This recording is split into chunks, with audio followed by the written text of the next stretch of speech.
नमस्कार, news night में आप सभी का स्वागत है। मैं हूं आपके साथ आरेंद्र। खबरों के इस प्राइम टाइम शो में हम आपके लिए लेकर आते हैं देश दुनिया की हर जरूरी और महत्वपूर्ण खबरें। आज जिन बड़ी खबरों पर हमारी नजर रहेगी उसमें आज की पहली बड़ी खबर है उच्च सदन में एंटी पेपर लीक बिल।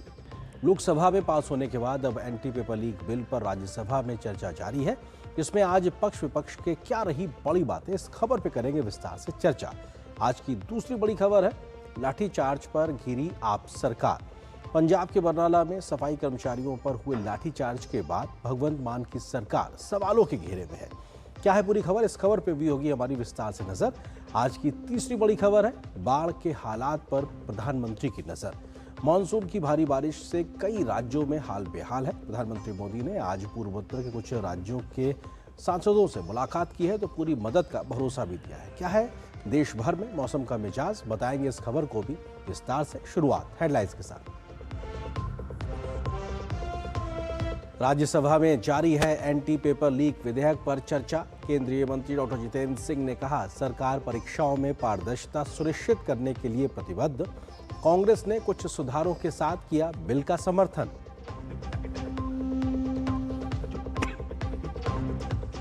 भारी हंगामे के बीच लोकसभा में राष्ट्र गौरव अपमान निवारण संशोधन विधेयक पारित। केंद्रीय मंत्री नित्यानंद राय ने कहा, राष्ट्रीय प्रतीकों की गरिमा को मजबूत करना है बिल का उद्देश्य। विपक्ष के हंगामे के कारण लगातार 8वें दिन नहीं चल सका प्रश्नकाल।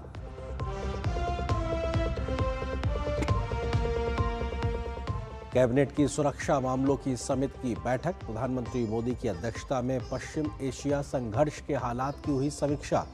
नागरिक हितों की रक्षा और घटनाक्रमों की निगरानी के लिए बनेगी एकीकृत व्यवस्था। उर्वरक और पेट्रोलियम उत्पादों की निर्बाध आपूर्ति होगी सुनिश्चित।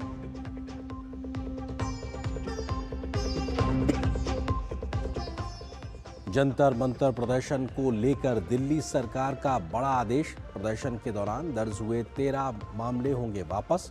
आपराधिक पृष्ठभूमि वालों को आदेश के तहत कोई छूट नहीं।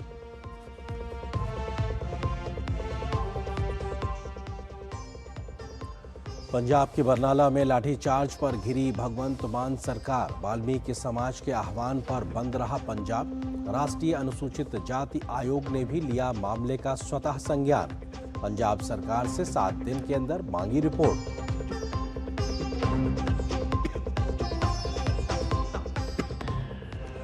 पूर्वोत्तर राज्यों में बाढ़ से बिगड़े हालात। प्रधानमंत्री ने अरुणाचल प्रदेश और नागालैंड के सांसदों से मुलाकात कर दिया हर संभव मदद का भरोसा। असम में बाढ़ से 3 लाख से ज्यादा लोग प्रभावित। उत्तराखंड के कई इलाकों में भारी बारिश।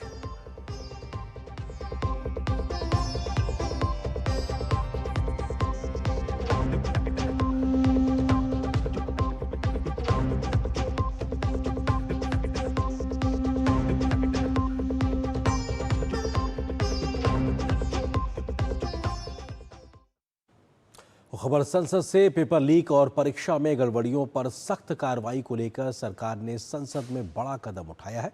लोकसभा में पास होने के बाद अब राज्यसभा में इस बिल पर चर्चा हो रही है।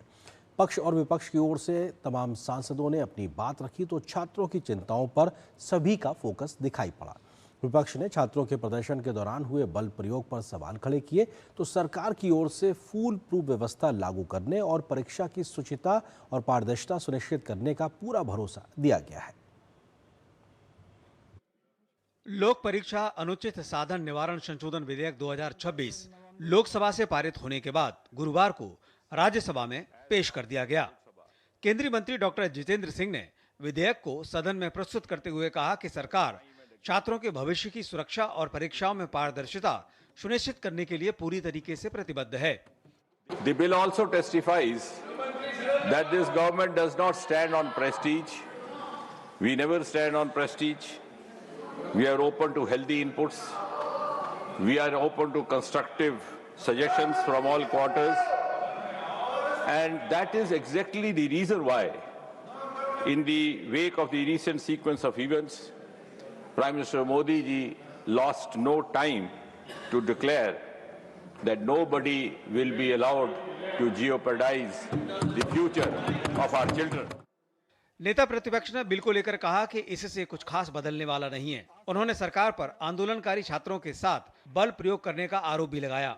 सभापति जी, इस अमेंडमेंट बिल का हम स्वागत करते हैं, लेकिन ये अभी भी अधूरा है। ये पेपर लीक होने के बाद भी इसकी कार्रवाई को मजबूत करना ये जरूरी है। विपक्ष के आरोपों पर सत्ता पक्ष के सदस्यों ने कड़ा विरोध जताया और सदन में हंगामा शुरू हो गया। नेता सदन जेपी नड्डा ने कहा कि विपक्ष पूरी तरह से असंसदीय शब्दों का प्रयोग करने का आदी हो गया है। हम सब लोग जिम्मेवार सदस्य हैं। मेरा निवेदन है कि जो उन्होंने कहा है, जहां तक मेरी पूरी जानकारी है, ये तथ्यों से परे है। भाजपा सांसदों ने कहा कि मोदी सरकार के नेतृत्व में संभव हुआ है कि परीक्षा में गड़बड़ियों पर सख्त कार्रवाई के लिए कदम उठाए गए हैं। हमारी सरकार की नीयत बहुत साफ है कि इस पर प्रभावी कार्रवाई होने के लिए फास्ट ट्रैक कोर्ट की जरूरत है। इसमें राज्यों को, केंद्र शासित प्रदेशों को अधिकार दिया गया है कि वे किसी भी सेशन जज को फास्ट ट्रैक कोर्ट के लिए नामित कर सकते हैं। वहीं विपक्ष के सांसदों ने बिल का समर्थन तो किया, लेकिन सरकार पर उनकी नीयत को लेकर सवाल उठाए। This is a futile exercise. This won't get any desired result. It's only a diversion. It's only a deviation from what the students have asked for. विधेयक पर चर्चा के दौरान कई मौकों पर सत्ता पक्ष और विपक्ष आमने सामने नजर आए, लेकिन सदन में विधेयक पर बनी सहमति ने साफ कर दिया कि आगामी दिनों में अब देश के सामने एक ऐसा कड़ा कानून होगा जिसकी वजह से परीक्षाओं में किसी भी तरीके की गड़बड़ियों को रोकने में बड़ी मदद मिलेगी। अनुज यादव, शैलेंद्र मिश्र और नीरज सिंह के साथ ऋषि कुमार, डीडी न्यूज, दिल्ली। तो संसद के मानसून सत्र में एक तरफ विपक्ष के हंगामे से लगातार 8वें दिन भी प्रश्नकाल नहीं चल सका, तो दूसरी ओर सरकार ने अपने विधायी एजेंडे को आगे बढ़ाते हुए एक और अहम विधेयक संसद से पारित करा लिया है। राष्ट्रीय सम्मान के प्रतीकों को कानूनी संरक्षण देने से जुड़े इस विधेयक पर सत्ता पक्ष और विपक्ष के बीच तीखी बहस भी देखने को मिली। इस बिल के माध्यम से राष्ट्रगान की तरह राष्ट्रगीत वंदे मातरम को भी समान सम्मान देने का प्रावधान सरकार ने किया है। लोकसभा में राष्ट्रीय सम्मान अपमान निवारण संशोधन विधेयक 2026 को पारित करने के साथ संसद ने बिल को पारित कर दिया है। इससे पहले राज्यसभा इस बिल को पारित कर चुकी है। प्रस्तावित संशोधन के तहत वंदे मातरम को भी राष्ट्रीय ध्वज और राष्ट्रीय गान जन गण मन के समान वैधानिक संरक्षण देने का प्रावधान किया गया है। इसके तहत वंदे मातरम का अपमान, उसके गायन में बाधा डालना या जानबूझकर अवमानना करना दंडनीय अपराध होगा। विधेयक के अनुसार दोषी पाए जाने पर 3 वर्ष तक की कैद, जुर्माना या दोनों का प्रावधान रहेगा। सरकार का कहना है कि इस संशोधन का उद्देश्य राष्ट्रीय सम्मान और देशभक्ति के प्रतीकों की गरिमा को और मजबूत करना है। बंकिम चंद्र चटर्जी जी जब इसकी रचना कर रहे थे तो उस ऋषि ने कहा कि मैं वंदे मातरम के प्रभाव को देख पाऊं या न देख पाऊं, लेकिन एक समय आएगा इस देश के लोगों के ओठों पर वंदे मातरम का मंत्र होगा। उनके सपनों को आज हमारे प्रधानमंत्री आदरणीय नरेंद्र मोदी जी पूरा कर रहे हैं। हालांकि डीएमके ने इस विधेयक के प्रावधानों का विरोध किया, जबकि बीजेपी ने इसे महत्वपूर्ण बिल बताया है। जो राष्ट्र को समझ नहीं रहे वो आज यहाँ आवाज कर रहे। महोदया जी, मैं आपको बताना चाहूंगा कि यह जो आश्वासन था, यह आश्वासन डॉक्टर राजेंद्र प्रसाद जी का 1950 में कॉन्स्टिट्यूएंट असेंबली में दिया हुआ आश्वासन था कि जनगण मन और वंदे मातरम दोनों एक ही रूप से गाए जाएंगे, दोनों को एक ही सम्मान मिलेगा। इससे पहले लोकसभा में बृहस्पतिवार को विभिन्न मुद्दों पर कांग्रेस समेत विपक्षी सदस्यों के हंगामे के कारण प्रश्नकाल लगातार 8वें दिन नहीं चल सका और सदन को कई बार स्थगित करना पड़ा। हमारे देश के युवा सारे जंतर मंतर में जितने भी इकट्ठे हुए थे, उनकी वो क्या कह रहे थे इसके बारे में आप सबने सुना। ये देश की आवाज है। ये बार बार आखिरकार बिल क्यों लाया जा रहा है? एक तो नारी अधिनियम बिल दोबारा लाया गया, उसके बाद पेपर लीक में जो अमेंडमेंट्स आए थे ये दोबारा लाया जा रहा है, और आज वंदे मातरम भी दोबारा लाया जा रहा है। छात्रों के जीवन पर, उनके भविष्य पर राजनीतिक रोटियां सेकने का होच्छा, घटिया प्रयास कर रहे हैं। एक शब्द भी राहुल गांधी छात्रों की मूल समस्या के हल के लिए नहीं बोले। विपक्ष का हंगामा भले ही लगातार जारी हो, लेकिन सरकार की पूरी कोशिश है कि सदन में ज्यादा से ज्यादा विधायी कामकाज हो सके। शैलेंद्र मिश्र, ऋषि कुमार और नीरज सिंह के साथ अनुज यादव, डीडी न्यूज, दिल्ली। तो संसद में एंटी पेपर लीक बिल को लेकर राज्यसभा में चर्चा अभी भी जारी है। फिलहाल एक छोटे से ब्रेक के लिए रुकते हैं। ब्रेक के बाद जब वापस आएंगे तो इस महत्वपूर्ण खबर पे हम अपने मेहमानों से चर्चा भी करेंगे।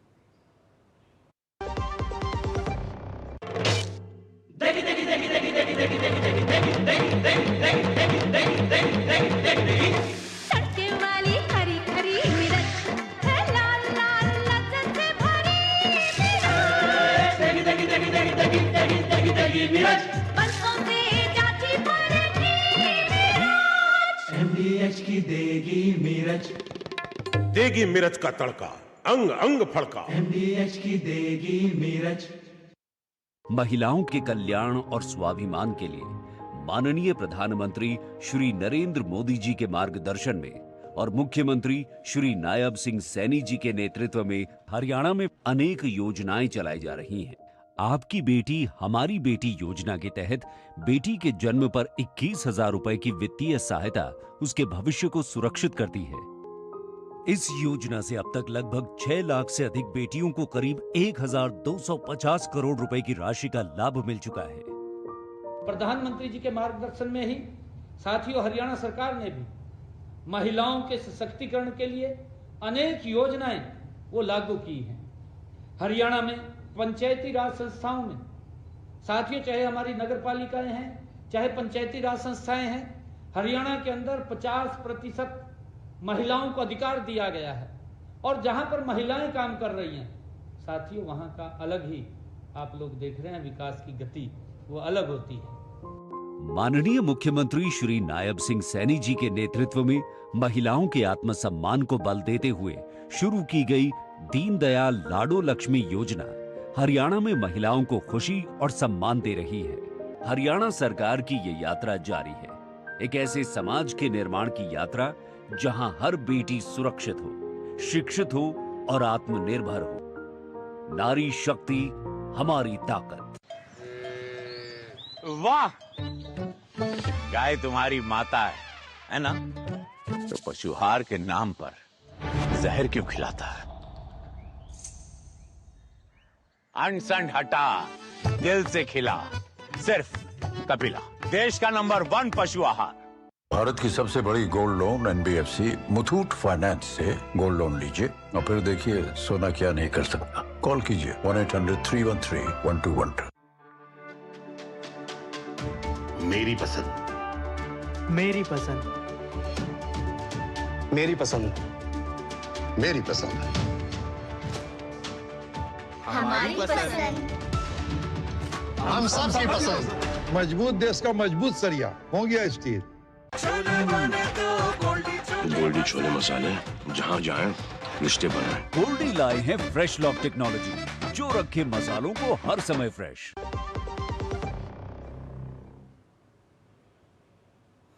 और आगे संसद की कार्रवाई पे हम चर्चा करें उससे पहले एक अहम खबर भी आपको बताते हैं। जंतर मंतर प्रदर्शन से जुड़ी हुई नीट पेपर लीक के खिलाफ हुए प्रदर्शन से जुड़े मामले में दिल्ली सरकार ने बड़ा फैसला लिया है। प्रदर्शन में शामिल छात्रों के केस वापस लेने की दिशा में बड़ा कदम उठाया गया है। सरकार ने फैसला किया है कि जिन लोगों का पहले से कोई आपराधिक रिकॉर्ड नहीं है उन्हें रिहा किया जाएगा। रिहाई के लिए प्रदर्शन के दौरान गिरफ्तार किए गए या हिरासत में लिए गए सभी लोगों की समीक्षा की जाएगी। 29 जुलाई की शाम 6 बजे तक प्रदर्शन के मामलों में दिल्ली पुलिस ने 13 केस दर्ज किए हैं। सभी केस में जिन भी लोगों या छात्रों का नाम है उनकी समीक्षा होगी। हालांकि रिहाई या केस वापसी की राहत सिर्फ उन्हें ही मिलेगी जिनका आपराधिक रिकॉर्ड नहीं है। सरकार ने माना है कि बिना आपराधिक रिकॉर्ड वाले छात्रों के मामलों को बंद माना जाएगा और भविष्य में इस आधार पर कोई कार्रवाई नहीं की जाएगी। 28 जुलाई को सुप्रीम कोर्ट ने बिना आपराधिक रिकॉर्ड वाले छात्रों की रिहाई के आदेश दिए थे, जिसके बाद दिल्ली पुलिस ने यह फैसला किया है यदि किसी मामले में गिरफ्तार आरोपी का आपराधिक इतिहास है तो उसके खिलाफ कानूनी कार्रवाई पहले की तरह जारी रहेगी।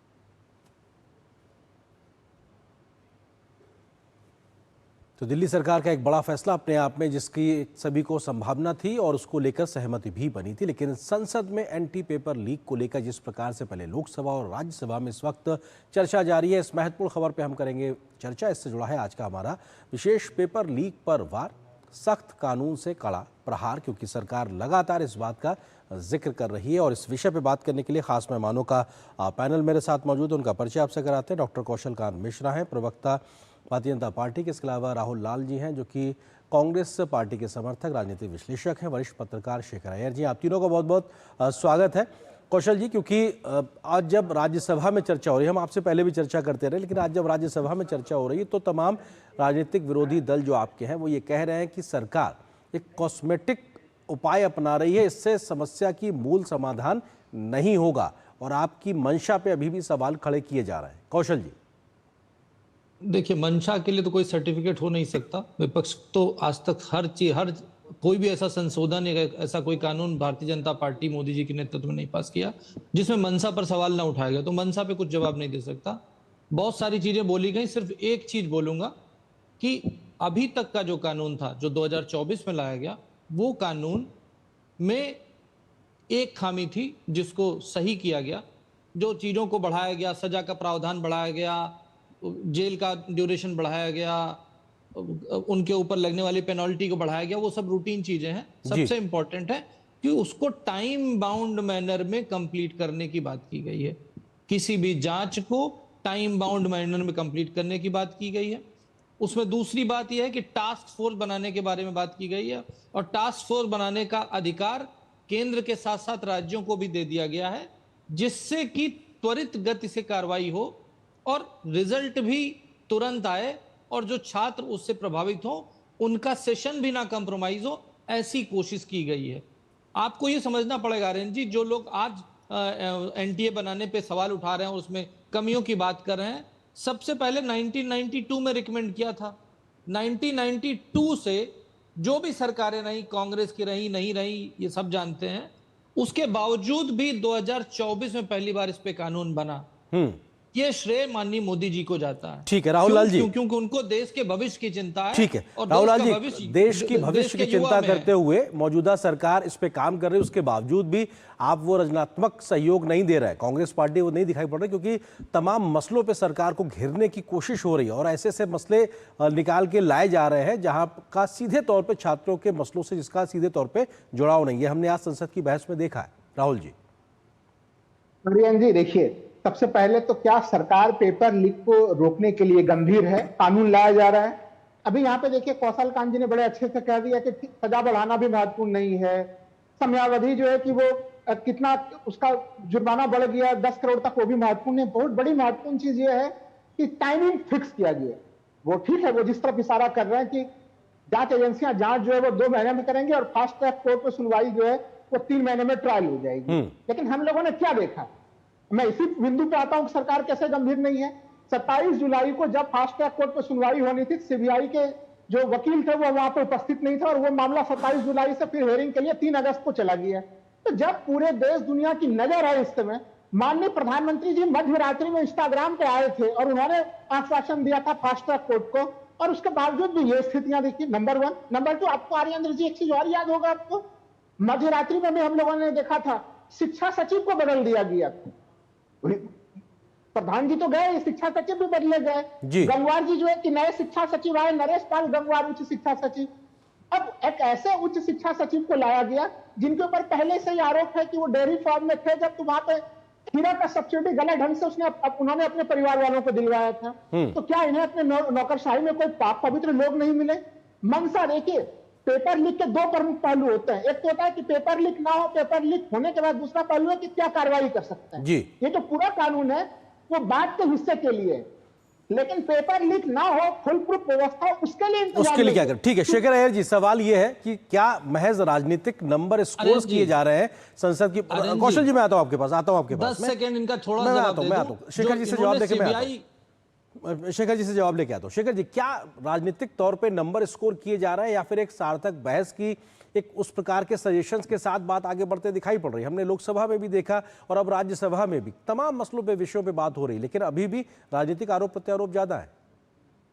बिल्कुल आर्येंद्र जी, राजनीति से ऊपर उठना मुश्किल हो रहा है इन पार्टियों को। देखिए, पहले तो बोले कि ये कानून की क्या ज़रूरत है, ये कानून से कुछ रोका नहीं जाएगा। फिर विपक्ष को लगा कि इसको समर्थन ही करना है, अगर समर्थन नहीं करेंगे तो ये गलत मैसेज जाएगा।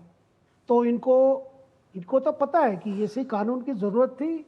अच्छा, पूरी कानून केवल क्योंकि सरकार केवल कानून पर ही ये नहीं कर रही है, निर्भर नहीं कर रही है, कई स्टेप्स लिए जा रहे हैं उसमें कानून को और टाइट करने का काम, फास्ट ट्रैक कोर्ट हो या सजा बढ़ाने का जो स्कोप हो, उसके साथ साथ देखिए सबसे बड़ी जो काम हो रही है, एक तरफ तो कानून है, दूसरी तरफ जो जिस तरह नीट एग्जाम जो जिस तरह कंडक्ट हो रहा था उसका पूरा प्रणाली चेंज हो रहा है। उसको पूरा कंप्यूटराइज करने के लिए जो डिजिटल इंफ्रास्ट्रक्चर चाहिए कि देखिए जेईई और नीट, बार बार यही कंपैरिजन क्या है, नीट एक फिजिकल एग्जाम है लेकिन जेईई जैसे कंप्यूटराइज्ड है, लेकिन इतना कंप्यूटर अवेलेबल करना, इतनी पीसीज आपको देना या लैपटॉप देना, ये इसके लिए एक प्रकार से एक डिजिटल इंफ्रास्ट्रक्चर चाहिए, जिसके लिए एक स्पेशल टास्क फोर्स गठित हुई है आपके नंदन नीलेकंडी के नेतृत्व में जी। और लेकिन बार बार वही कोशिश हो रही है, भाई आप सरकार कुछ भी कदम ले लो उसे रोकेगा नहीं। देखिए, ऐसे मुझे लगता है कि अभी से हम कंक्लूड नहीं कर सकते। अभी ये जो इस बार जो लीक है उसके बाद जिस तरह सरकार ने एग्जाम्स कंडक्ट करवाई, रिजल्ट्स भी डिक्लेयर कर दिया, और लगातार जो समाज में जो कमियां हैं, हमारी शिक्षा व्यवस्था में जो कमियां हैं और जो कैरेक्टर जो लोग हैं जो शिक्षा, इस तरह की शिक्षा से जुड़े हुए, उन पर भी एक प्रश्न चिन्ह आता है कि किस तरह जो क्वेश्चन पेपर सेट करता है वही स्वयं लीक करता है। इन बातों पर मैं देख रहा हूं ऑपोजिशन क्यों खामोश है। देखिए, ये केवल जो एक तो व्यवस्था की बात है, दूसरी इस तरह क्यों हो रहा, क्यों, कौन खरीद रहा है, कौन लीक कर रहा है। बिल्कुल, और राजनीति बिल्कुल इसमें देखिए राजनीति को तो एक जगह है, लेकिन आप चीजों जो बातें हैं, जो चीजें सामने आ रहे हैं, उस पर भी हमें अच्छी चर्चा चाहिए। बिल्कुल कौशल जी, आप अपनी बात रखना चाहते हैं, लेकिन सवाल इसी बात को लेकर जो बात राहुल जी ने आपको सवाल उठाया कि साहब एक फास्ट ट्रैक कोर्ट में सीबीआई के वकील का ना पहुंचना और नए शिक्षा सचिव को लेकर भी सवाल लगातार उठ रहे हैं, तो वो फिर से वही बात कह रहे हैं कि साहब सरकार कितनी गंभीर है, उसकी मंशा पे सवाल खड़े हो रहे हैं। आर्यन जी, सबसे पहले तो ये समझना पड़ेगा कि ये जो इन्होंने सवाल उठाया कि सीबीआई का वकील नहीं पहुंचा, इसीलिए तो कानून में फेरबदल किया गया है, इसीलिए तो टाइम बाउंड मैनर में किया गया। कानून इसीलिए तो चाहिए था ना, अब वो नहीं कर पाएगा, ये बदलाव आया। और दूसरे जो भ्रष्टाचार की बात कर रहे हैं, जिनके युवराज, युवती और महारानी तीनों लोग भ्रष्टाचार पे बेल पे हैं और देश के एलओपी बने हुए हैं, उनके ऊपर सवाल नहीं उठेगा। आप भ्रष्टाचार का आरोप लगा दिए, भ्रष्टाचार आरोप के बेसिस पे क्या किसी के कैरेक्टर सर्टिफिकेट दिया जा सकता है जब तक वो प्रूवन ना हो। लालू यादव जो कन्विक्टेड हो चुके हैं, उनके साथ भी इंडी गठबंधन वाले खड़े हैं। और आर्यन जी, एक आखिरी बात बोलता हूं, आपको ये समझना पड़ेगा कि सबसे पहले उत्तर प्रदेश में, आपको बताता हूं, ये 1986-88 की बात है, वीर बहादुर सिंह जी कांग्रेस के सीएम होते थे। शिक्षा पद्धति इतनी सुंदर कर दी थी कि उस समय किताब लेकर के आप ओपन बुक एग्जामिनेशन सिस्टम कर दिया था। उसके बाद कल्याण सिंह की गवर्नमेंट आई, कैसी शिक्षा थी मैं देश के युवाओं के लिए बता रहा हूं। कल्याण सिंह जी गवर्नमेंट आई और उन्होंने नकल विरोधी कानून लाया। उस कानून के बाद रिजल्ट 10% से 20% कम हुआ, केवल पासिंग परसेंट। उसके बाद मुलायम सिंह जी आए, उन्होंने नकल विरोधी कानून को खत्म करने को अपने घोषणा पत्र पे डाला और उसी समय बाबरी का केस और मुलायम सिंह जी चीफ मिनिस्टर बन गए और उन्होंने किताब ओपन रख करके एग्जाम कराने की पद्धति शुरू की थी। आज ये शिक्षा की बात कर रहे हैं, पहले ठीक है, लेकिन हाँ कौशल जी, लेकिन बात ये भी है कि हम बहुत आगे निकल आए। राहुल जी, मैं आ रहा हूं आपके पास, बहुत आगे निकल आए हैं। मौजूदा समस्या और तकनीकी समय में उसके समाधान को लेकर हम कैसे आगे बढ़ेंगे। हमारे सहयोगी राजेश राज भी हमारे साथ में संसद भवन परिसर के से जुड़ गए हैं, उनसे रुख करते हैं। राजेश, क्योंकि अभी राज्यसभा में चर्चा जारी है, क्या महत्वपूर्ण बातें, सजेशंस कुछ ऐसे निकल के आए हैं आरोप प्रत्यारोप के तहत जिसपे गंभीरता से सरकार सोच सकती है, आगे बढ़ सकती है इस चर्चा के दरमियान? राजेश। हाँ, देखिए 2 बजे से ये चर्चा आर्यन शुरू हुई है और ये मैराथन चर्चा तकरीबन 9:30 बजे तक चलने की उम्मीद जताई जा रही है और भारतीय जनता पार्टी ने अपने हिस्से की समय को कम कर दिया है और तमाम जो विपक्षी दलों के जो सांसद हैं उनको बोलने का मौका दिया जा रहा है।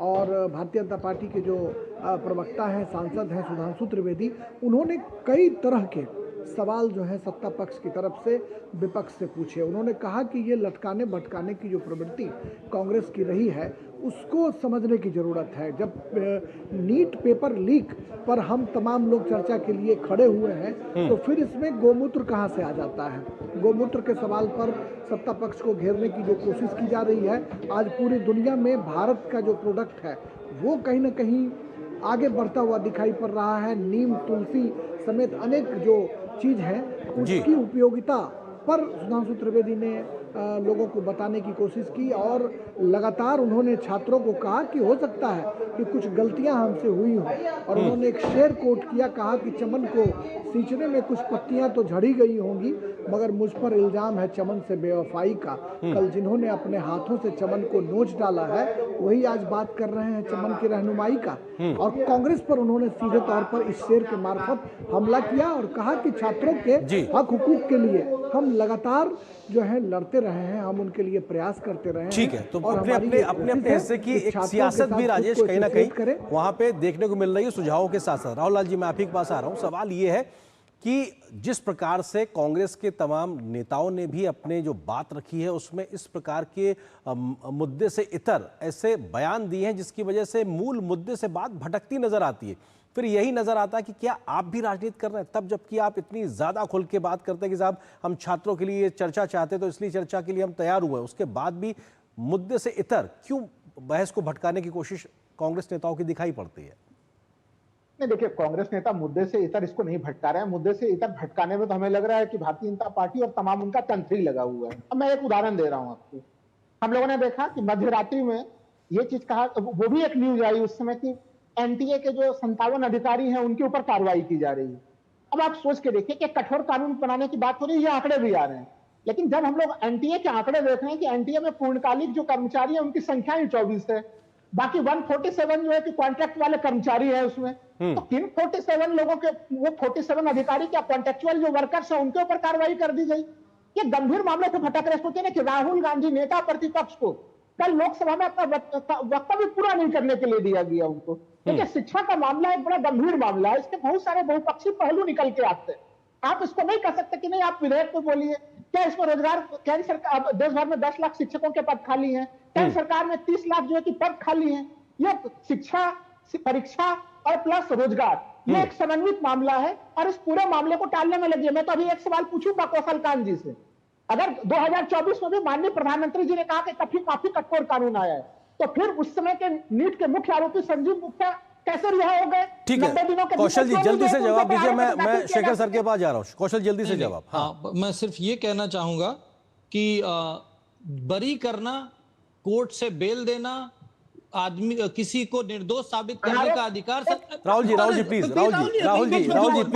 राहुल जी आपका सवाल आ गया, जवाब सुन लेते हैं। राहुल जी सवाल है तो जवाब दीजिए। कौशल जी जल्दी से। हाँ, सुन रहे हैं आपकी बात। सजा देने का अधिकार सरकार का नहीं है, सरकार कानून बना सकती है। सजा देने का अधिकार कोर्ट को है, अगर कोर्ट ने बरी कर दिया तो उसमें सरकार क्या कर सकती है, आप बताइए ना। लेकिन जिस तरीके से अब कंपाउंडिंग की गई है, सीरियस ऑफेंस में डाला गया है, अगर आप कोई योजना बना करके कुछ घपला करते हैं तो आपके ऊपर 10 करोड़ तक का जुर्माना लगाया जाएगा जी। मैंने ये नहीं कहा, मैं सिर्फ ये बताना चाहता राहुल जी, जो आपने कहा मैंने उसको इग्नोर कर दिया, इग्नोर नहीं किया, क्योंकि वो तो सामने दिख रहा है ना कि इतने से इतना कर दिया। इंपॉर्टेंट क्या है, बदलाव क्या है? बदलाव ये था कि टाइम बाउंड मैनर में इसको खत्म किया जाएगा। ठीक है शेखर जी, वो इंपॉर्टेंट। ठीक है शेखर जी, क्या एक उम्मीद बनती नजर आएगी अब जब हम इसको कानून को जमीन पर उतरते देखेंगे? कम से कम अब एक ऐसी व्यवस्था होगी जहां पे स्वच्छता, पारदर्शिता हो और कैसे कठोर कानून होंगे जिससे ऐसी घटनाओं पर हम दोबारा से चर्चा करते नजर नहीं आएंगे। शेखर जी बिल्कुल, देखिए, सरकार खास करके प्रधानमंत्री स्वयं इस विषय को इतनी सीरियस लिए,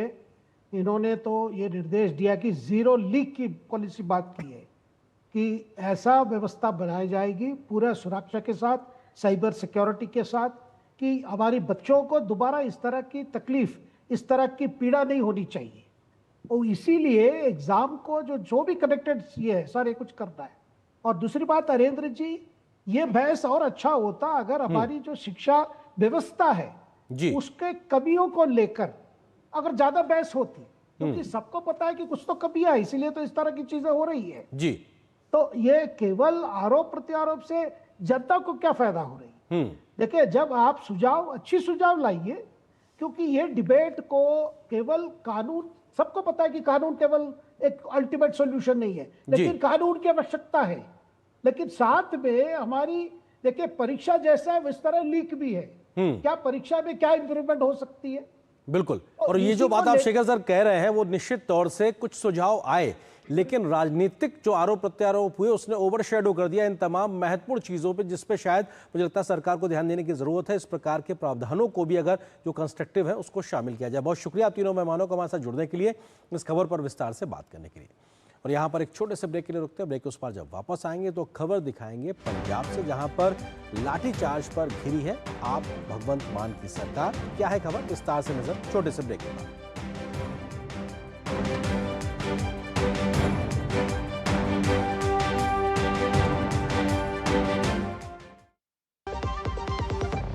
सस्ते वाले दाल मसाले स्वाद हुआ बेकार, MDH की हल्दी मिर्ची धनिया करे कमाल। ये रंग दे, ये खुशबू दे, ये तीखा, ये कम पड़े, क्या निराला MDH मसाला।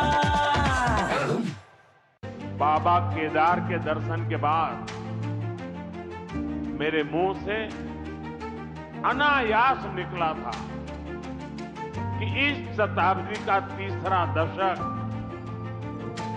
उत्तराखंड का दशक होगा। विकास, विरासत और सांस्कृतिक संरक्षण के मजबूत संकल्प के साथ डबल इंजन की सरकार ने उत्तराखंड को प्रगति की न सिर्फ नई पहचान दी है, बल्कि तय किया है युवा सोच, आधुनिक परिवेश, नवाचार और अनंत उपलब्धियों का सफर।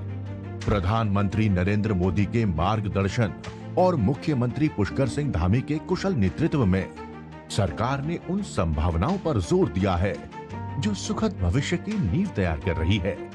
उत्तराखंड में दूरस्थ पहाड़ के सुदूर गांव भी पीएम मोदी के डिजिटल इंडिया अभियान का हिस्सा बन रहे हैं। डिजिटल क्रांति के इस सफर में अपनी सरकार पोर्टल द्वारा रिकॉर्ड 976 डिजिटल सेवाओं का घर बैठे लाभ दिया जा रहा है। युवाओं के खिलते हुए चेहरे सरकार की कार्यकुशलता का प्रमाण दे रहे हैं। प्रदेश में पारदर्शी तरीके से युवाओं को रिकॉर्ड 33,000 से ज्यादा सरकारी नौकरियां प्रदान की गई हैं। सड़कें अब विकास और प्रगति की गाथा लिख रही है। 12,000 करोड़ से अधिक लागत से निर्मित एक्सप्रेसवे परियोजना से दिल्ली से देहरादून की दूरी मात्र 2.5 घंटे की रह गई है। चारधाम यात्रा को सुगम बनाने के लिए 11,700 करोड़ से अधिक ऑल वेदर रोड का कार्य 92% से ज्यादा पूर्ण हो चुका है। भारतमाला परियोजना के तहत टनकपुर से पिथौरागढ़ NH 125 का निर्माण कार्य पूरा हो चुका है। ऋषिकेश कर्णप्रयाग रेलवे लाइन निर्माण का कार्य 70% से ज्यादा पूरा हो गया है। डबल इंजन सरकार के अथक प्रयास से संवर रहा है उत्तराखंड, आगे बढ़ रहा है उत्तराखंड। हाँ, लिख लीजिए 45624592357242। पापा ने तो 40 डिजिट का मोबाइल नंबर दे दिया। ये मोबाइल नंबर नहीं, CKYC नंबर है। उससे क्या होता है? ये नया बैंक अकाउंट खोलने या पुराने अकाउंट को री-KYC करने के काम आता है। और ये मिलता कैसे है? ये CKYC पोर्टल से या अपने बैंक से या फिर मोबाइल नंबर से इस नंबर पर मिस्ड कॉल देके पा सकते हैं। CKYC नंबर से बार-बार KYC डॉक्यूमेंट्स देने की जरूरत नहीं। समझी जाए। RBI कहता है जानकार बनिए, सतर्क रहिए। गोल्डी छोले मसाले, जहाँ जाए रिश्ते बनाए। गोल्डी लाए हैं फ्रेश लॉक टेक्नोलॉजी, जो रखे मसालों को हर समय फ्रेश। प्रधानमंत्री नरेंद्र मोदी ने पश्चिम एशिया में जारी संघर्ष के बीच मौजूदा हालात और सरकार की तैयारियों की समीक्षा के लिए कैबिनेट कमेटी ऑन सिक्योरिटीज यानी CCS की बैठक की अध्यक्षता की है। बैठक में पेट्रोलियम उत्पादों, LNG, LPG और उर्वरकों की पर्याप्त उपलब्धता सुनिश्चित करने पर विशेष जोर दिया गया है। कैबिनेट सचिव ने बताया है कि LPG की खरीद के स्रोतों से पहले ही विविधता लाई जा चुकी है और प्रमुख पेट्रोलियम उत्पादों का स्टॉक तथा आपूर्ति की स्थिति पर्याप्त है। उन्होंने बताया है कि पर्याप्त कच्चे तेल की उपलब्धता के चलते केंद्रीय सार्वजनिक क्षेत्र की रिफाइनरियां 100% से अधिक क्षमता पर काम कर रही हैं। जिसमें पेट्रोल, डीजल और अन्य पेट्रोलियम उत्पादों का उत्पादन निर्बाध तरीके से जारी है। सरकार ने पाइप्ड नेचुरल गैस यानी PNG कनेक्शन विस्तार के साथ साथ नेशनल गैस ग्रिड, LNG आयात और रीगैसिफिकेशन इंफ्रास्ट्रक्चर तथा सिटी गैस डिस्ट्रीब्यूशन नेटवर्क को भी मजबूत करने की दिशा में कदम उठाए हैं।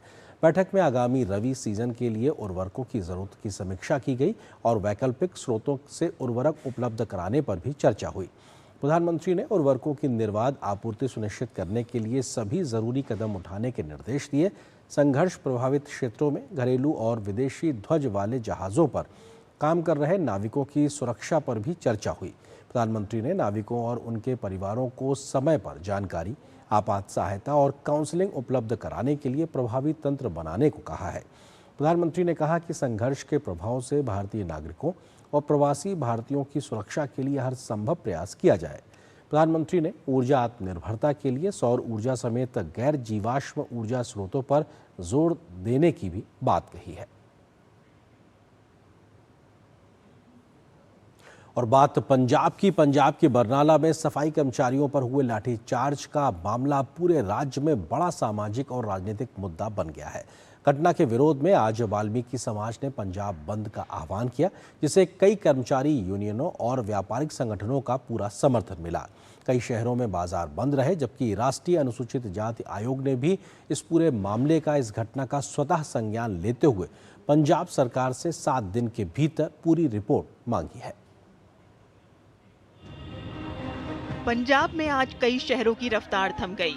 वाल्मीकि समाज के आह्वान पर बुलाए गए पंजाब बंद का असर कई शहरों में नजर आया। बरनाला में बाजार पूरी तरह से बंद रहे, जबकि कई जगह व्यापार मंडलों और कर्मचारी संगठनों ने भी बंद का समर्थन किया। पंजाब के अमृतसर में सुबह से ही बाजार बंद रहे और बंद का व्यापक असर नजर आया, तो वहीं मोगा में भी वाल्मीकि समाज के बंद का व्यापक असर दिखाई दिया। लुधियाना शहर में भी बाजार बंद रहे और यहाँ भी वाल्मीकि समाज के लोगों ने प्रदर्शन किया, जबकि संगरूर और होशियारपुर में भी बंद के चलते दुकानों के शटर गिरे रहे और प्रदर्शनकारियों ने सरकार के खिलाफ जमकर नारेबाजी की। प्रदर्शनकारियों ने हाथों में तख्तियां लेकर सरकार के खिलाफ नारे लगाए और दोषी अधिकारियों पर सख्त कार्रवाई की मांग की।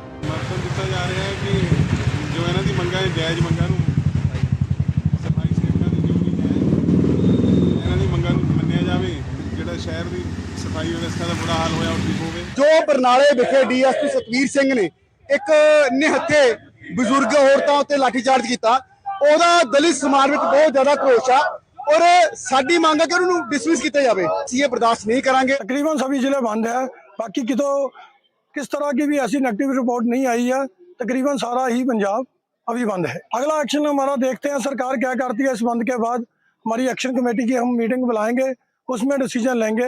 इससे भी तीखे तो तीखा प्रदर्शन करेंगे। दरअसल 22 जुलाई को बरनाला में नगर निगम के बाहर धरना प्रदर्शन कर रहे सफाई कर्मचारियों पर पुलिस ने लाठीचार्ज किया था। बरनाला में सफाई कर्मचारी 8 जुलाई से हड़ताल पर थे। पक्की नौकरी और वेतन बढ़ोतरी की मांगों को लेकर प्रदर्शन हो रहा था। साथ ही पुरानी पेंशन बहाली की मांग भी उठाई जा रही थी। शहर में कूड़े के ढेर और गंदगी बढ़ने पर हाई कोर्ट में याचिका दाखिल हुई। हाई कोर्ट ने शहर से कूड़ा हटाने के आदेश जारी किए। इसके बाद 22 जुलाई को पुलिस सुरक्षा में कूड़ा हटाया जा रहा था। कूड़ा हटाने के दौरान ही प्रदर्शनकारियों ने विरोध किया और लाठी चार्ज हुआ। इस लाठी चार्ज के बाद पूरा वाल्मीकि समाज पंजाब सरकार के खिलाफ मुखर हो गया है। प्रदर्शनकारियों को आम लोगों का भी समर्थन मिलने लगा है, जिसके बाद राज्य सरकार ने लाठी चार्ज के लिए जिम्मेदार DSP को सस्पेंड कर दिया। थाना प्रभारी का भी तबादला किया गया है, लेकिन वाल्मीकि समाज DSP को अरेस्ट करने और FIR दर्ज करने की मांग कर रहा है। इन्हीं मांगों को लेकर पंजाब बंद बुलाया गया, जिसका व्यापक असर ज्यादातर शहरों में नजर आया। इधर मामले ने राष्ट्रीय स्तर पर भी ध्यान खींचा। राष्ट्रीय अनुसूचित जाति आयोग ने बरनाला लाठीचार्ज का स्वतः संज्ञान लेते हुए पंजाब के मुख्य सचिव और DGP को नोटिस जारी किया और 7 दिन के भीतर जवाब मांगा है। वहीं वाल्मीकि समाज और कर्मचारी यूनियनों ने कहा है कि जब तक सभी जिम्मेदार अधिकारियों पर कड़ी कार्रवाई नहीं होती और सफाई कर्मचारियों की जायज मांगे नहीं मानी जाती, तब तक ये न्याय की लड़ाई जारी रहेगी। Bureau report, DD news. और पंजाब की इस खबर के बाद यहाँ पर एक छोटे से ब्रेक के लिए रुकते हैं। ब्रेक के उस पार जब वापस आएंगे तो बात होगी मौसम के मिजाज की, जिसके चलते कहीं भूस्खलन और कहीं बाढ़ से हो रही है तबाही। क्या है पूरी खबर, विस्तार से नजर छोटे से ब्रेक के बाद।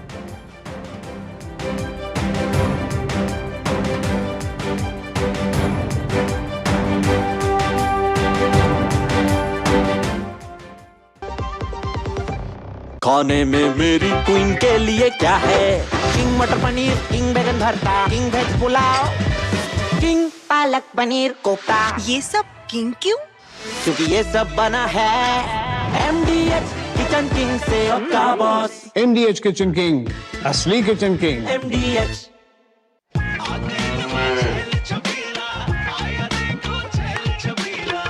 एक कपिला, अरे भाई सब एक ही जैसा होता है।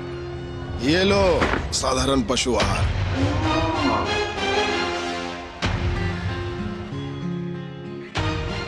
इस देश की हर माँ, बच्चे, बूढ़े, जवान, खिलाड़ी, डॉक्टर, इंजीनियर, सबको गाय भैंस की दूध की शक्ति पर भरोसा है। पर जब इन पशुओं को कपिला पशु आहार मिलेगा, तभी तो दूध सिर्फ ज्यादा ही नहीं, शक्ति से भरपूर भी होगा। और ये सच जानते हुए चंद पैसों के लिए तुम देश का भरोसा तोड़ दो। कपिला पशु आहार, देश का नंबर 1 पशु आहार। घर में नया काम करवाया है, पढ़ी लिखी स्मार्ट बहू जो आई है। मम्मी जी, स्मार्ट तो आप हैं। घर में 2-2 लक्ष्मी एक साथ ले आई हैं। 2-2 लक्ष्मी? एक घर में, एक वहाँ ऊपर। PM सूर्य घर। ओह, सोलर भी तो घर की लक्ष्मी ही है, बिजली बिल 0 जो कर देती है। स्मार्ट है बहू मेरी। सब ऊपर वाले की दया है मम्मी जी। PM सूर्य घर मुफ्त बिजली योजना का लाभ उठाएं, 78,000 रुपए तक की सब्सिडी भी पाएं। अब बिजली बिल होगा 0। हर घर सूर्य घर। जरा सोच के देखिए, आपके पास कुछ ऐसा है जो आपकी दुनिया बदल सकता है। जानते हैं क्या? आपका अपना सोना। सोना क्या नहीं कर सकता? सोना आपको अपने सपनों का घर दिला सकता है, आपके बच्चों का भविष्य बना सकता है। सोना आपकी हर इच्छा पूरी कर सकता है। तो भारत की सबसे बड़ी gold loan NBFC Muthoot finance से गोल्ड लोन लीजिए और फिर देखिए सोना क्या नहीं कर सकता। मुथूट फाइनेंस, जहां विश्वास ही परंपरा है। कॉल कीजिए 1-800-313-1212। ओ हरि भैया, अरे वाह, खेतों में कौन सी फसल लगाए हो? 12 महीने कमा कर दे ऐसी फसल। क्या? मैंने नया व्यवसाय शुरू किया है। उसके लिए पैसे? इसमें किसी निवेश की जरूरत ही नहीं। अच्छा मुखिया जी। अरे मुखिया जी, नमस्ते। अरे हरी, कब आ रहे हो? आप बस चलिए, मैं पहुंचता हूं। अब मैं LIC एजेंट हूं। LIC एजेंट बनो, अब बड़ा सोचो। हमारी वेबसाइट पर जाएं या अपनी नजदीकी LIC शाखा से संपर्क करें। काम रुकना नहीं चाहिए, पर खुजली रुकनी चाहिए। इसलिए सपर डॉक्टर स्किन लोशन, काम चालू खुजली बंद। 128 सालों से दांत का आखिरी इलाज। गोल्डी छोले मसाले, जहाँ जाएं रिश्ते बनाएं। गोल्डी लाए हैं फ्रेश लॉक टेक्नोलॉजी, जो रखे मसालों को हर समय फ्रेश। और ब्रेक के बाद अब खबर मौसम के मिजाज की। मानसून की बारिश ने देश के कई हिस्सों में मुश्किलें बढ़ा दी हैं। उत्तराखंड में भारी बारिश और भूस्खलन के चलते चारधाम यात्रा अस्थायी तौर पर रोक दी गई है, जबकि कई जिलों में स्कूल भी बंद करने पड़े हैं। उधर उड़ीसा में बाढ़ से 2 लाख से ज़्यादा लोग प्रभावित हुए हैं। असम में भी बाढ़ का संकट पूरी तरह टला नहीं है और 3 लाख से ज़्यादा लोग अब भी बाढ़ से प्रभावित बताए जा रहे हैं। हिमाचल प्रदेश में भूस्खलन का खतरा बना हुआ है, तो जम्मू कश्मीर में क्षतिग्रस्त सड़कों की बहाली के लिए BRO युद्ध स्तर पर काम कर रहा है। देखिए देश के अलग अलग हिस्सों में बारिश और बाढ़ के हालात पर यह खास रिपोर्ट।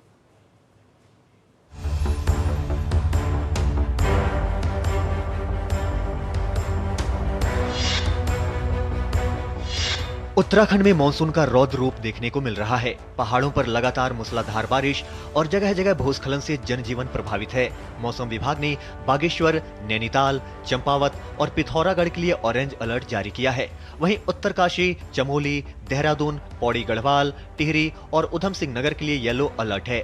बारिश और लैंडस्लाइड के खतरे को देखते हुए 4 धाम की यात्रा अस्थायी रूप से रोक दी गई है। गुप्तकाशी में केदारनाथ हाईवे पर पहाड़ी का एक हिस्सा अचानक टूटकर नीचे आ गिरा। भारी मलबा 2 दुकानों में जा घुसा। हादसे में कोई जनहानि नहीं हुई, लेकिन दुकानों के साथ वहां खड़ी बाइक और स्कूटर क्षतिग्रस्त हो गए। बागेश्वर में भी भारी बारिश ने मुश्किलें बढ़ा दी हैं। मंडलसेरा इलाके में सड़कों पर जल भराव है और पानी घरों तथा यूपीसीएल कॉलोनी में घुस गया है। मलबे के चलते करीब 16 ग्रामीण सड़कें बंद हैं। रुद्रप्रयाग और बागेश्वर में कक्षा 1 से 12 तक के स्कूलों और आंगनबाड़ी केंद्रों को गुरुवार को बंद रखा गया। उत्तराखंड में पिछले 24 घंटों में कई इलाकों में भारी बारिश रिकॉर्ड हुई। सोनप्रयाग में 136.5 मिलीमीटर, पोखरी में 68.5 मिलीमीटर, जखोली में 58.5 मिलीमीटर, कोचर में 58 मिलीमीटर और डीडीहाट में 47.5 मिलीमीटर बारिश दर्ज की गई। असम में बाढ़ का संकट अभी भी पूरी तरह टला नहीं है। पिछले 24 घंटों में 3 और मौतों के बाद बाढ़ से मरने वालों की संख्या बढ़कर 78 हो गई है। राज्य के 7 जिलों के 550 से ज्यादा गांव अभी भी जलमग्न हैं और करीब 3 लाख लोग प्रभावित हैं। मौसम विभाग ने 30 जुलाई से 1 अगस्त तक असम, अरुणाचल प्रदेश और नागालैंड में भारी से बहुत भारी बारिश की चेतावनी दी है। ऐसे में बाढ़ प्रभावित इलाकों में हालात दोबारा बिगड़ने की आशंका बनी हुई है। इस बीच असम सरकार ने बाढ़ प्रभावित क्षेत्रों में छात्रों की पढ़ाई जारी रखने के लिए राहत का कदम उठाया है। शिक्षा मंत्री डॉक्टर रानोज पेगू ने मुफ्त पाठ्य पुस्तकों की खेप रवाना की। पूर्वोत्तर में बाढ़ की स्थिति को लेकर प्रधानमंत्री नरेंद्र मोदी ने नई दिल्ली में अरुणाचल प्रदेश और नागालैंड के सांसदों के साथ बैठक की। प्रधानमंत्री ने दोनों राज्यों में बाढ़ से पैदा हुए हालात पर चर्चा की और भरोसा दिलाया कि केंद्र सरकार संबंधित राज्य सरकारों के साथ मिलकर इन चुनौतियों से निपटने के लिए लगातार काम करती रहेगी। उधर ओडिशा में बाढ़ के हालात गंभीर बने हुए हैं। बालासोर, भद्रक, जाजपुर, मयूरभंज, कुयोंझूर समेत कई जिलों के गांव जलमग्न हैं। बाढ़ और बारिश से 2 लाख से ज्यादा लोग प्रभावित हुए हैं, जबकि करीब 30,000 लोगों को सुरक्षित स्थानों और राहत केंद्रों में पहुंचाया गया है। वहीं बाढ़ जनित घटनाओं में 3 लोगों की मौत की खबर है। महानदी का बढ़ता जलस्तर भी चिंता बढ़ा रहा है। हीराकुंड बांध में जलस्तर 620 फुट पहुँच गया है, जबकि इसकी पूर्ण जलाशय क्षमता 630 फुट ही है। जलस्तर बढ़ने पर अतिरिक्त चलते हैं राज्यसभा पे, जहां पे एंटी पेपर लीक बिल पर केंद्रीय मंत्री प्रेम सिंह बोल रहे हैं। आप बात कर लो जी। जी आप बात कर लो।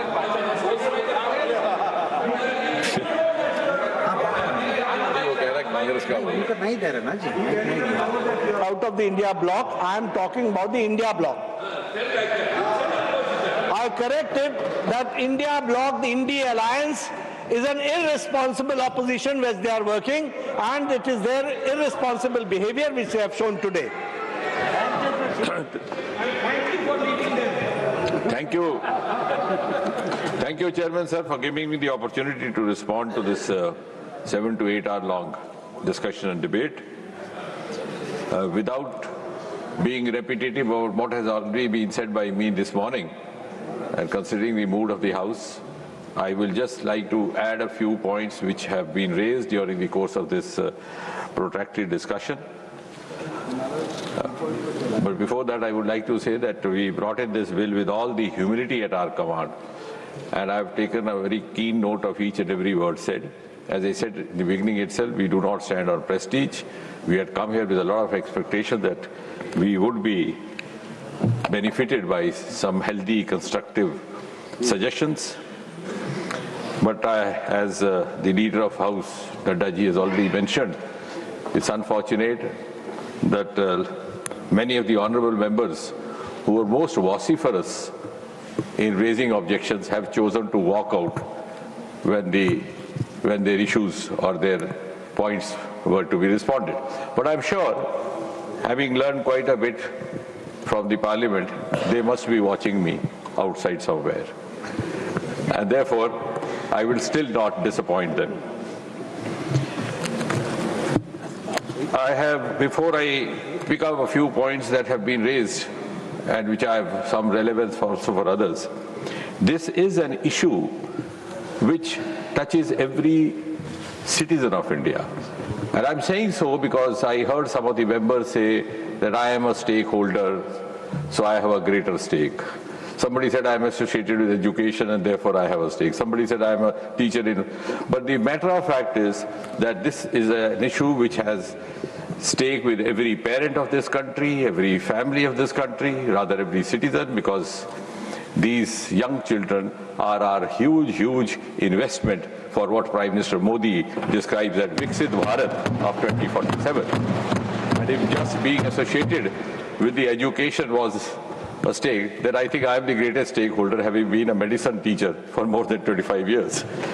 But nevertheless, before I respond to some of those points, I would have no hesitation, and I say this with all the confidence at my command because we live in an evidence-based era, and each word that we say, because yesterday also there were some data mentioned which did not exist. Like, for example, it was said, and it was said today also, that 152 paper leaks, and yesterday it was said affecting 765 crore children. Now, I don't know where the source is. Unfortunately, today this number was also cited by the leader of opposition. So they have not been able to authenticate where they got from 152 leaks. And let's not forget, the entire population of the world today is around 800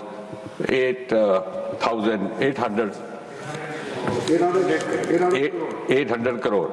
And therefore 765 crore being impacted, 765 crore children being impacted in India is not only hilarious, it's also unbelievable.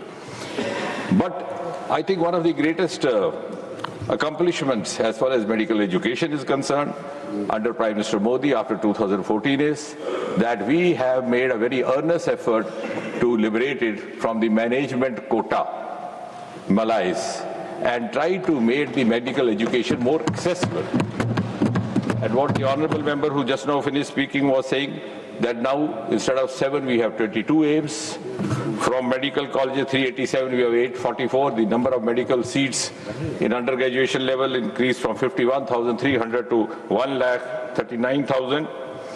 PG seats from 31,000 to 86,300. And I think one of the greatest shortcomings was because of the shortage of the seats in the private sector, in the public sector, some of those who were aspiring to be doctors were constrained to go to the private sector and had to shell out huge amount of fortune, hard-earned fortune by their parents.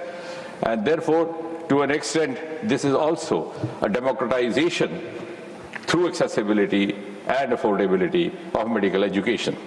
And this principle of democratization of education in general has been applied by Prime Minister Modi in the education sector in general as well.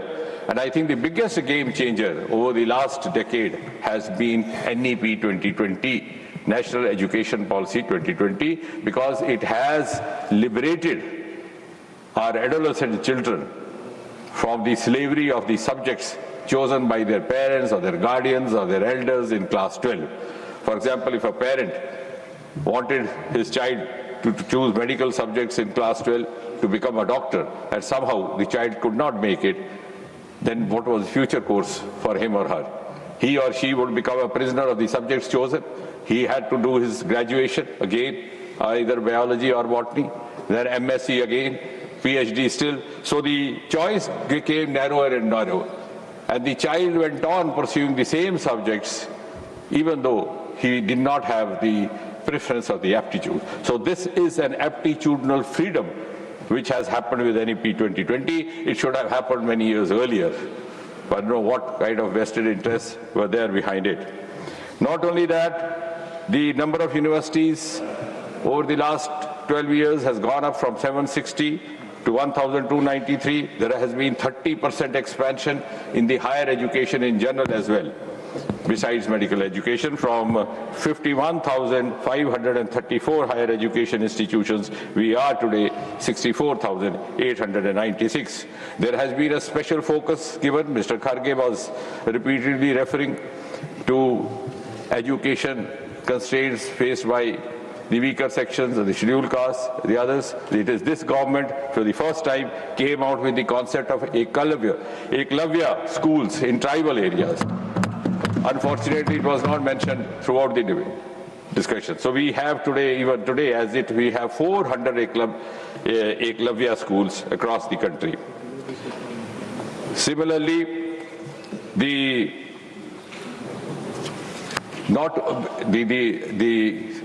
was issues raised repeatedly about the opportunities of livelihood not being available. This government not only, I'll come to that also, if you see the number of employment opportunities which were being referred by some of the members who have just walked out, the matter of fact is that between 2004 to 2014, the number of appointments made in the government jobs by the then UPA government was 7.22 lakh. This can be verified. Whereas in the next 10 years, because I'm being very equitable in comparison, the next 10 years from 2014 to 2024, it was 10.96 lakh. So there is 1.5 times increase in the number of appointments. The leader of opposition was also referring to lesser number of appointments being given to the scheduled castes in the government sector. Our data bears out. Backlog vacancies had not been filled. So backlog vacancies again pertain to OBC. Entire backlog has been completed. And I say this with confidence because the DOPT handles it. We made a fast track campaign and succeeded in doing so. Promotions had been stagnated. बड़ा दुखद कई बार ये दृश्य देखने को मिलता, जो सज्जन 35 साल के बाद उसी पद से सेवानिवृत्त हो जाता. His colleagues would be giving him farewell and he would be moving out with a heavy heart from the same chair. We have given bulk promotions. We did that 4,000, 2,000, 6,000 and cleared all the stagnated promotions so that nobody could remain demotivated in the government service. But what is more important than that also is that we also try to create a culture and a mindset in this country that livelihood does not necessarily mean a sarkari naukri. And therefore came the startup movement. Prime Minister announced it from the ramparts of Red Fort in his Independence Day address of 2015, Startup India, Stand Up India. That time we just had about 350 to 400 startups in this country. Today we have around 240,000. We stand rank 3 in the world as far as our startup ecosystem is concerned. Not only that, we have also now produced startups in some of those sectors where this concept was almost unheard of. For example, the space sector. We simply had one-digit startups, single-digit startups. We have today close to 400, and just 2 weeks back we got one unicorn, the Skyroot, which also received mention during the course of the debate. And Skyroot is our first startup having turned into a unicorn. Average age is 28 years, and I think they deserve to be applauded because they also belong to Gen Z. As far as our PhDs are concerned, from rank 7 in 2014, we have risen to rank 3 in 2026. As far as patents are concerned, our youngsters have today successfully filed 1,09,557 patents. And what is notable over here is those who belong to the education sector, the science fields, would bear me out. कहा जाता था कि patent तो file किया, लेकिन बाहर जाकर के हुआ. हर गोविंद खुराना बाहर गया तो नोबेल प्राइज मिला. Not so. Among the 60% of the patents registered and filed were Indian residents, resident Indians, यहीं पले बड़े, यहीं पैदा हुए. They got all their training over here and succeeded filing over here. Similarly, a good mention was also made about the National Research Foundation, which is founded by this government, giving special impetus to women. It is this government which launched the Women in Scientist scheme, the WISE scheme in 2018, Nidhi scheme, the Natural, which is the National Initiation for Developing and Harnessing Innovation among students beginning from class 9, Vigyan Jyoti for girl children beginning from class 9. I can go on and on for the whole day. And that is what has changed the scenario. 15 years back, our youth were looking for the first opportunity to go out of India because they did not have enough opportunities. Today, many of them are looking forward to come back. And to honor their spirit, we have launched a program called Vaibhav program, where we arrange projects for them over here. And therefore, this government under Prime Minister Modi holds the youth of this country in the highest esteem, and actually their esteem across the world has gone up. Those who have seen the scenario 15 years ago, and who have been familiar with this field will wear me out. Many of our children, when they went out, they were hesitant even to give their introduction as Indians. Today, if a child says that he or she, the youth says that he or she is from India, the rating in the employment market suddenly goes up, as was being mentioned by Sudhanshu also. Many of our top executives there are also from India. The other point, sir, what I wanted to make over here is that again and again, the mention was made that paper leak has happened, but will it solve the issue? Somehow, I think many of the members who are not over here now, have not read the title of the bill fully. No two words in English language mean the same. Not anywhere in this title of the bill is word paper leak mentioned. So it's not confined to paper leak at all, Chairman, sir. It is prevention of unfair means, PUM.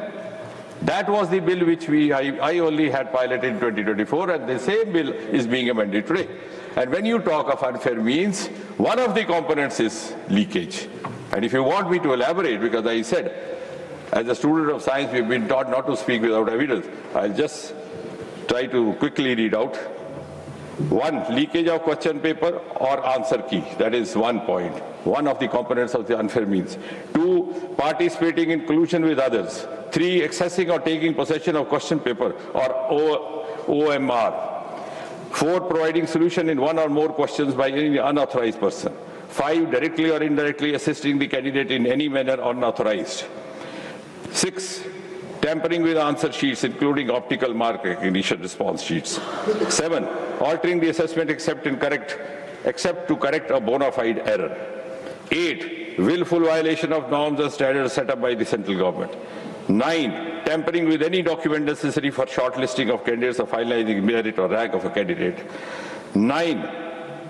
10, deliberate violation of security measures to facilitate unfair means. 11, tampering with the computer network or computer resource or a computer system.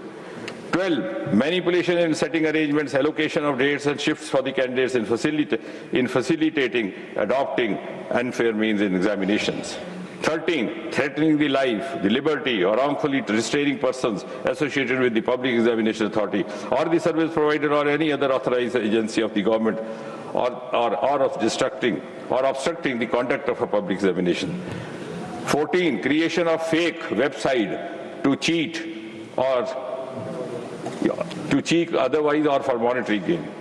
And 16, conduct of fake examination, issue of fake admit card and offer letters to a cheat or for monetary gain. So it's a huge spectrum of unfair means, right up to fake websites, fake admit cards, which none of the members have pointed out because it's gone beyond their imagination. So it's been a very diligently worked out bill. In fact, what I read is part of the bill, which only goes on to say that much has not been read, which would have satisfied many of the members.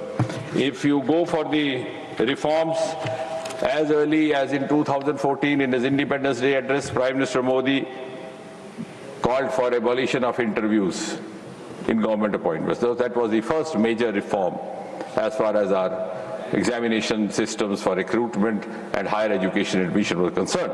And therefore, there was a level playing field given. There were earlier complaints about a child getting 100 marks in written, being not given enough marks in interview in order to favor someone else by way of nepotism, favoritism, etc.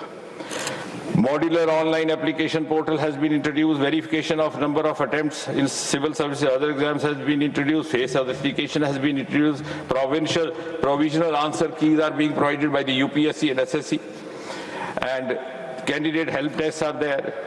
And very recently the UPSC has also, and this bill does not cover only NTA, it also covers, as I said in the morning, but I think I was not taken very seriously, it also covers UPSC, it also covers SSC, it also covers Railway Recruitment, and it also covers banking services. And therefore the Pratibha Setu, we have been so sensitive. Many of those children or many of those youth who make up to the second step of the civil service examination, the final examination, but in an interview by just a stroke of luck, they don't make it. They're as good as those who have already made it into IAS or IRS. For them, we last year set up Pratibha Setu so that they can be accessed by PSUs, private companies. Already 335 private companies have registered on this portal. The average time taken for the conduct of many of these recruitment agencies was earlier 9 months, 8 days, reduced to 8 months and 24 days as far as the SSC concerned. Cyber security concerns were raised. Already the measures have been taken. The CCTV cameras have been taken. If I go on and on, it will be taking long. But yes, I would have to mention about some of the members said that Radhakrishnan Committee has not been implemented. As I say, unfortunately, I think the bill has not been ready in full because in spite of the fact that enough time was given by the chairman, by the chair. Radhakrishnan Committee recommended, as I said in the morning, 46 key recommendations. I said this in the morning, but I did not elaborate because I thought it was not necessary. Out of that, 76% have already been implemented.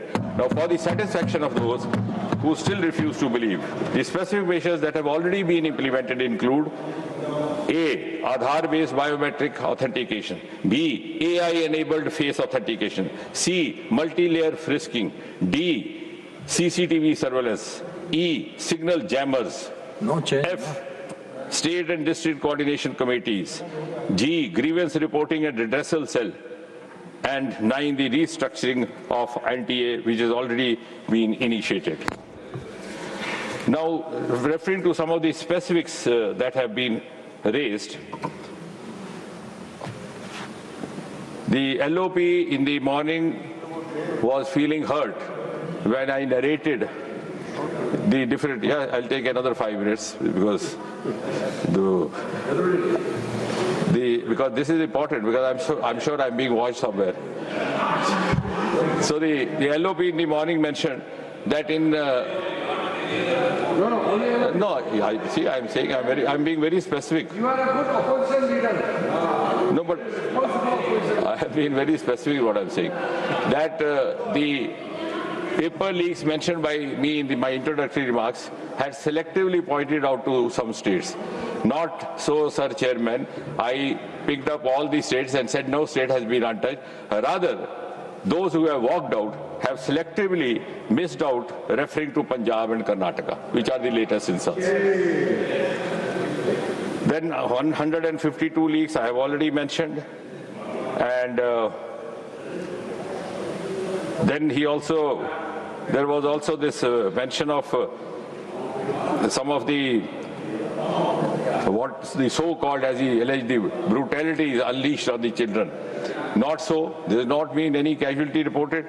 On the other hand, one of the members from this side rightly mentioned there was a firing on the sadhus in that cow agitation in 1966 outside Parliament, and in Assam during the student association, which lasted from 1979 to 1984, because repeatedly we were weak, and when Congress was in power, the exact number of casualties I have searched out, it was 860, mostly students.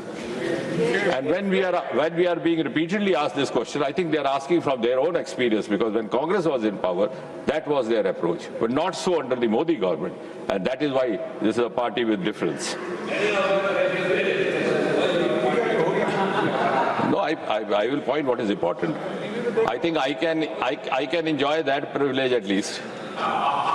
Now, that has been mentioned that there was some mention that NTA should be abolished or it should be. The point here again being missed is that more number of these paper leaks have happened through state level agencies, the state public service commissions, through state service boards, and not necessarily through NTAs. Similarly, no, not at all. Who said that? Who said that? You are not understanding.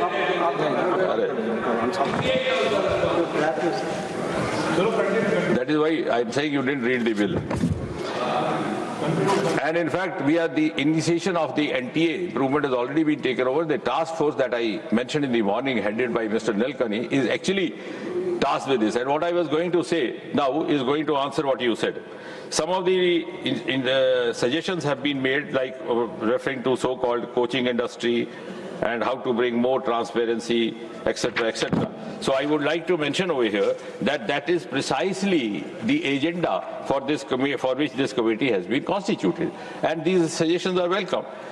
These suggestions would be taken from any citizen of the country, all the stakeholders, and even from others. And therefore, in the end, so in the end, the issue is so vast and so serious, Chairman, sir, that it can't be left to government alone. The government is already doing its bit, it will continue to do. We call for cooperation from all sections of society, from individual citizens, for families, for even the parents of the children. We are open to receive the suggestions. We are proceeding with an open mind, and we are not only ready to walk the talk, we are in fact ready to walk an extra mile. Thank you, Chairman, sir.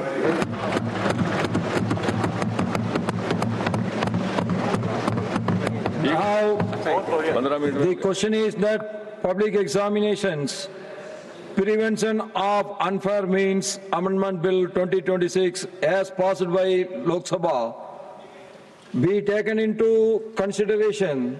Those in favor will please say aye. Aye. Those against will please say no.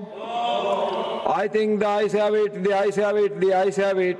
The motion is adopted. We shall now take up class by class consideration of the bill. Class 2 stands part of the bill. There are 3 amendments. Number 3 by Shriman A.A. Rahim. Not present.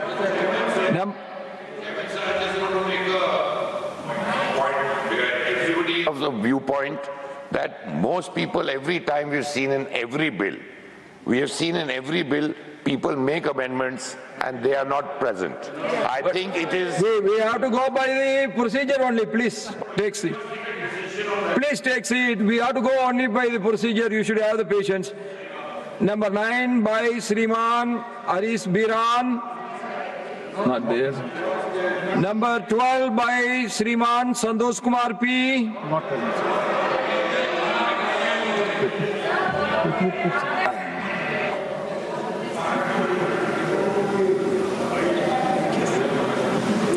I shall now put class 2 to vote. Those in favor will please say aye. Aye. Those against will please say no. I think the ayes have it, the ayes have it, the ayes have it. Class 2 is adopted. Class 3 stands part of the bill. Those in favor will please say aye. Aye. Those against will please say no. I think the ayes have it, the ayes have it, the ayes have it. Class 3 is adopted. Class 4 stands part of the bill. There are 3 amendments. Number 1 by Dr. John Britas. Number 4 and 5 by Shriman A.A. Rahim. So amendments moved. So not moved. So I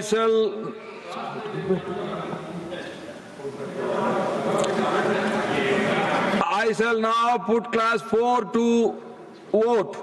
Those in favor will please say aye. Aye. Those against will please say no. I think the ayes have it, the ayes have it, the ayes have it. Class 4 is adopted. Class 5 stands part of the bill. There are 11 amendments. Number 2 by John Pitas, 6 and 7 by Rahim, and 8 by Shriman Tirchi Siva. Are you moving the amendment? I am moving, sir. You are moving.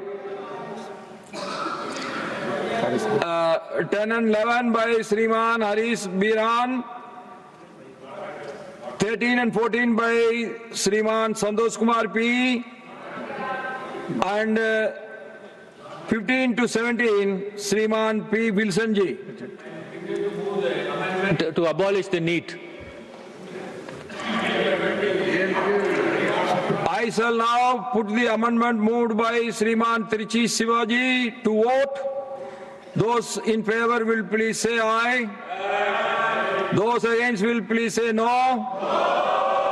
I think the noes have it, the noes have it, the noes have it. The amendment is negatived. I shall now put the amendments moved by through P. Wilson ji to vote. Those in favor will please say aye. Those against will please say no. I think the noes have it, the noes have it, the noes have it. The amendments are negatived. I shall now put class 5 to vote. Those in favor will please say aye. Those against will please say no. I think the ayes have it, the ayes have it, the ayes have it. Class 5 is adopted. Class 1, the enacting formula and the title stand part of the bill. Those in favor will please say aye. Those against will please say no. I think the ayes have it, the ayes have it, the ayes have it. Class 1, the enacting formula of the title are adopted. Dr. Jitendra Singh ji to move that the bill be passed. Chairman sir, I rise to move that the bill be passed. Motion is moved that the bill be passed. The question is that the bill be passed. Those in favor will please say aye. Those against will please say no. I think the ayes have it, the ayes have it, the ayes have it. The bill is passed. The House stands adjourned to meet at 11 a.m. on Friday, the 31st July 2026. तो इस वक्त की बड़ी खबर राज्यसभा से हमारे सामने आ रही है और पेपर लीक को रोकने के लिए लाया गया कड़ा विधेयक कानून राज्यसभा से भी पास हो गया। इसकी सीधी तस्वीरें भी हमने देखी। बुधवार को ये विधेयक लोकसभा से पारित हो गया था, जिसके बाद अब बिल पर राज्यसभा में चर्चा हुई। उसके बाद अब उसको भी राज्यसभा से पास कर दिया गया। हालांकि बिल पास होने से पहले ही विपक्ष ने वॉकआउट किया। राज्यसभा में बिल को ध्वनि मत से पारित किया गया है। तो अपने आप में लोकसभा से पारित होने के बाद अब राज्यसभा से जब इसको ध्वनि मत से पारित हो गया है, इसका मतलब है संसद की मोहर अब इस कड़े कानून पर लग गई है। मोदी सरकार जिस कड़े कानून को लेकर आई थी, पेपर लीक को रोकने को लेकर, व्यवस्थाओं को सख्त करने को लेकर, परीक्षा की शुचिता को बनाए रखने को लेकर, उस लिहाज से इस सख्त कानून को अब संसद की मोहर मिल गई है। और हालांकि राज्यसभा में इसे पास करने से पहले हमने देखा कि विपक्ष का बहिर्गमन भी देखने को मिला, वॉकआउट भी उन्होंने किया। लेकिन तमाम दिन चर्चा चलने के बाद दोपहर 2 बजे के बाद से चर्चा होने के बाद अब ये राज्यसभा से इस बिल को पास कर दिया गया है। अब संसद की मोहर लग गई है, यानी कि कड़े कानून होंगे जिसमें 10 साल तक की सजा का प्रावधान है और तमाम करोड़ों रुपए के प्रावधान जुर्माने का भी किए गए हैं। तो साथ ही साथ फास्ट ट्रैक कोर्ट की व्यवस्था की गई है, तमाम प्रावधानों को किया गया है। तो अपने आप में एक बड़े सख्त कड़े कानून को इसमें पास किया गया है, जिस पर संसद की मोहर लगी है। तो एंटी पेपर लीक पर संसद की मोहर लग गई है। इस खबर के साथ न्यूज़ नाइट में आज बस इतना ही। नमस्कार।